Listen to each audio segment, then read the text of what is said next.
Hello everybody, this is Uptown Swing. Level 2. Brian Brown.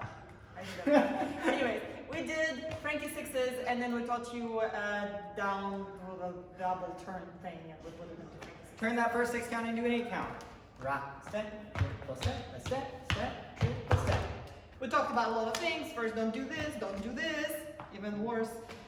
So keep it down. And then for leads, we talked about how do you do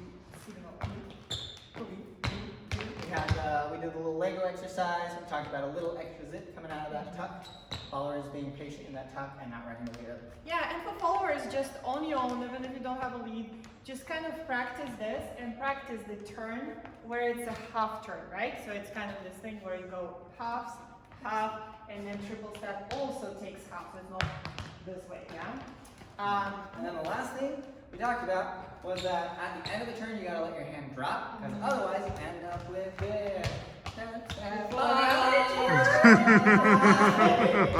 Okay.